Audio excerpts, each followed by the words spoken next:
কোকিল প্রথমে উড়ে উড়ে এলো, কোকিল উড়ে উড়ে এসে কাকের বাসায় ডিম পারলো, তারপর সে আবার ডিম পেড়ে উড়ে চলে গেল।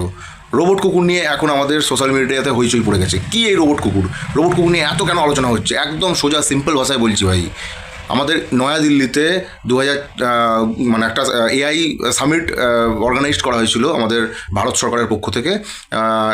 AI summit 2026 New Delhi.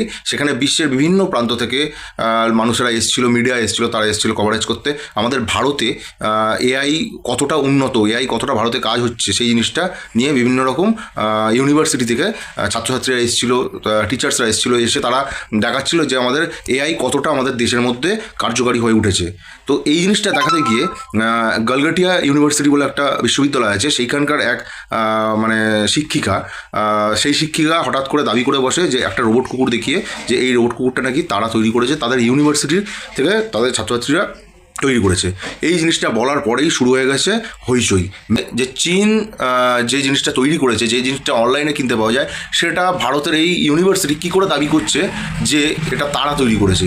এখানে কিন্তু একটা ঠকবাজির একটা ব্যাপার আছে, অর্থাৎ নিজের বলে তৈরি, মানে অন্যর একটা জিনিস সেটা নিজের বলে মানে চালানোর একটা, মার্কেটে চালানোর একটা প্রচেষ্টা। তো এইটা জানাজানি হওয়ার পরেই আমাদের মানে কেন্দ্রীয় মন্ত্রী অশ্বিনী বৈষ্ণবজি উনি কিন্তু এটা নিয়ে একটা করেছেন, মানে বক্তব্য রেখেছেন। এবং এই রোবট কুকুর নিয়ে অশ্বিনী বৈষ্ণবজি উনি নিজেও কিন্তু একটা তার মানে ফেসবুক পোস্টে কিন্তু একটা লম্বা চড়া একটা ভাষণ দিয়েছিলেন। কিন্তু যখন এটা জানাজানি হয়ে যায়, তারপর কিন্তু সেই ইউনিভার্সিটিকে সঙ্গে সঙ্গে সেখান থেকে মানে ক্যাম্পাস ছাড়ার জন্য ব্যবস্থা করা হয়, এবং যে শিক্ষিকা এটা নিয়ে মানে বলেছিলেন সেই শিক্ষিকাকেও সেখান থেকে রাস্টিকেট করা হয়। তো এটা হচ্ছে একটা লজ্জা, চূড়ান্ত লজ্জা আমাদের দেশের কাছে, আমাদের দেশের প্রত্যেকটা নাগরিকের কাছে।